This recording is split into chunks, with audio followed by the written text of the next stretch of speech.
Lately, I've been really itching to make one of these suit vest things, and with it finally being the fall season, I was like, this is the perfect time to make myself one with my sewing machine. So first I hopped on Etsy to try to find a good pattern, and then I got distracted by this cat harness. But then I remembered, oh wait, I actually am pretty sure that I have a vest pattern, so I looked through my stash and voila! I found it, and it actually is a vintage one from 1979, and I got it for only 49 cents at the thrift store.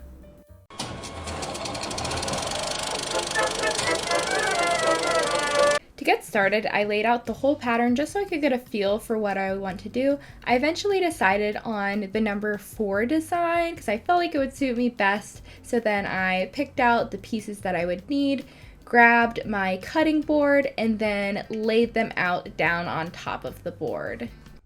I wanted these more cropped because they were going to be like a full length, so I just folded at the line where it said to fold, and I folded up about 1.5 inches, or maybe that's 2 inches. Then it was time to pick the fabric, so I went to my fabric stash that I have in my closet, and I started digging around in there. I already kind of had an idea for what I wanted. I was considering plaid, but then I was like, you know what, I think the corduroy fabric would probably best suit it. Okay, I picked this kind of corduroy type black fabric, but now I'm trying to pick the lining. I was originally going to do a white lining, but then I was like, you know what, let's make this fun. So I have this green fabric that has all these little flower type things on here, or I have this light yellow gingham fabric. I don't know which one would look best. I think I'm leaning more towards the green one. Then I laid out my fabric to get ready for cutting. As you can tell, I have so much of it. I actually got it for only $7 at the same exact thrift store that I found this vest pattern. If you're looking for some apparel fabrics, but you can't necessarily afford stuff at like Joann's, look in the craft section of your thrift stores. You could also use bed sheets and stuff that you find there, but honestly, you might get lucky and find something cool like this. I then moved on to cutting out my lining, and as you can see, I do not believe in pattern weights. I just take whatever I have heavy laying around, and it's worked thus far. Here are all of the pieces for the vest all laid out and ready to be sewed. I then move forward to getting my machine prepped and ready to sew the vest.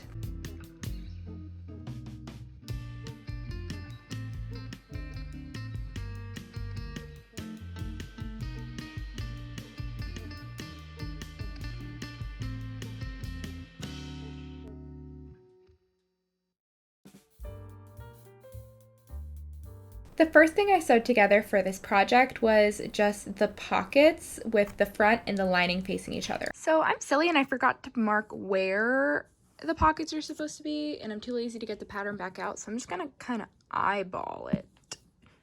We'll see how that works. That looks good, right? All right, that looks pretty good. I hope that when I sew it, you won't see the green fabric. Pockets are all pinned on and you can't see the green right now, so hopefully it stays like that. The same day, I'm in a different outfit because I'm about to go to a music festival with my friend, but I have the front 2 pieces done. Boom, look at those little pockets. This is cropped, so I feel like the pockets look a little silly, but I like it for the most part. You can see a little bit of green on the sides of the pockets, but it's not that bad. I'm excited. Okay, time to sew the front to the back and then sew the lining and then sew it all together. Here we go. This has been really easy. I was thinking it was gonna be difficult. It's the next day. The music festival Wonderfest yesterday was amazing. My plan for today, I actually have a really busy day outside of sewing. I have a bridal shower at 2 o'clock. Right now it's like 11:45. And then me and Dina, my husband, are gonna go to Petland to look at some kittens because they have some rag dolls there. So we just wanna look and play with them. Maybe get one.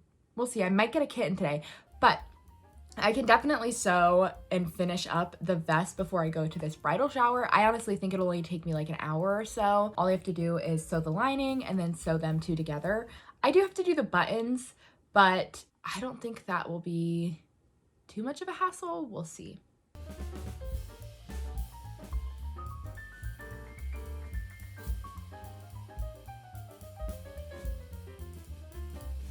Now is the point in the video where I remind you that you need to press your seams.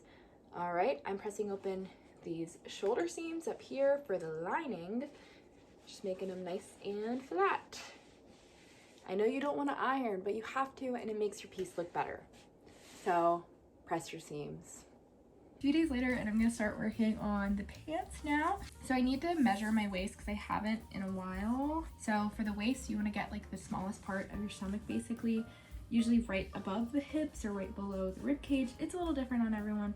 My waist was 29 and my hips are about 39. Now I will use that to figure out what size I should be according to my pattern. Speaking of patterns, I only have 2 pants patterns to choose from. So I have these ones that, you know, has like nice pockets. They look a little more professional, and there's 4 different options here. Or I have these ones, which only has 2 options, but it is the easy kind. I think I'm leaning more towards making these ones just because it's like a nice elastic waist. It would be probably the most comfortable option, and it looks like I will not need a zipper for this, and I hate making zippers. And according to my sizes, I'm between a 14 and a 16. I'm gonna go with a 14 because every time I've made a 14, it actually ends up being a little bigger than what I need. So we're just gonna stick with 14 because I think if I went 16, it'd be like way too big. Then I move forward to tracing out my pattern on extra paper, and as you can see, that is my new kitten. His name is Romeo. He is the cutest little sweetest guy, but also having 2 cats and trying to copy a pattern is double the difficulty of just having 1 cat who loves to play with and rip up patterns. Once everything is traced, I then move forward to cutting out all of the patterns, making sure that I get all of those like little notions that are on the sides, all the little notches that tell you where things should line up. Also, if you're copying over patterns, make sure that you label every single part, that way you can use it again in the future. I just need to show you this. This is my current setup because I don't have a door on my office. I don't know why. The house just didn't come with a door on the office. And so in order to keep the kitten out, because he keeps coming in and biting everything, I had to put this suitcase and a stuffed animal and one of our king size pillows up so that he can't come in and bite my patterns anymore. He just snuck in. So I'm gonna have to fix that. Romeo! Sir. You're not allowed in this establishment right now. No, thank you. No, thank you, sir. After I was so rudely interrupted by Romeo, it was time to cut out the pants. And again, I don't believe in pattern weights. I just used my Twilight books, which, by the way, I am actually currently reading Eclipse, and I am almost done. Here are the pants all laid out, and then it was time to start sewing.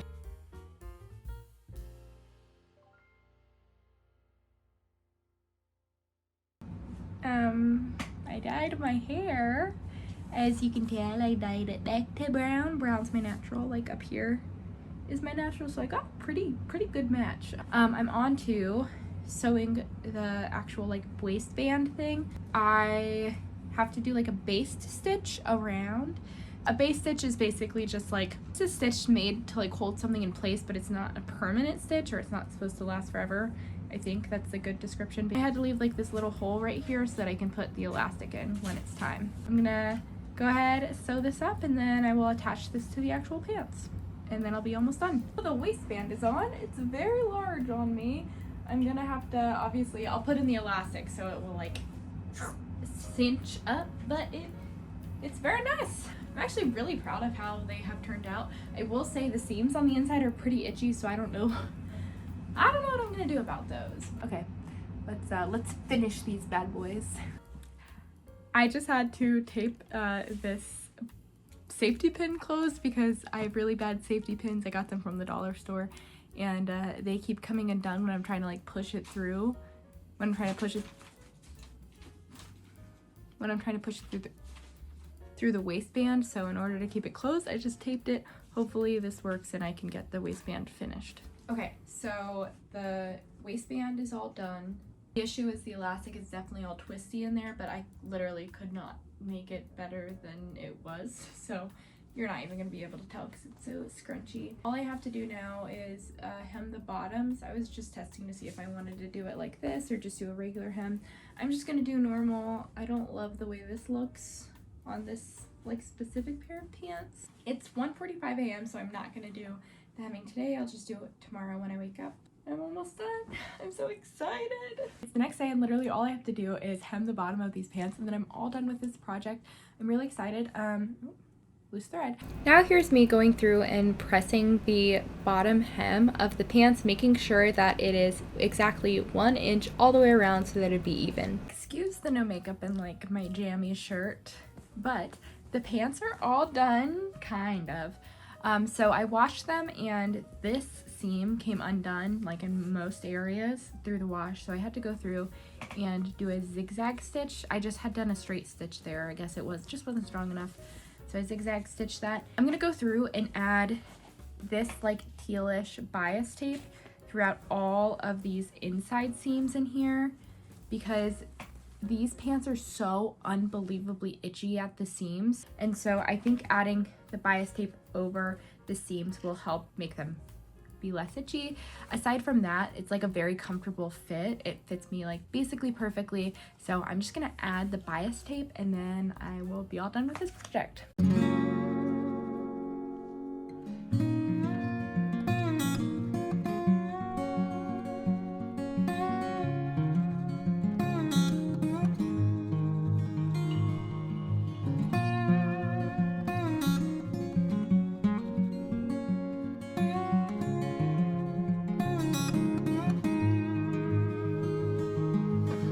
Sorry, I stopped the video, but I will. Could you look at this? Yes. You feel this? It's genuine. Genuine what? That's a good question.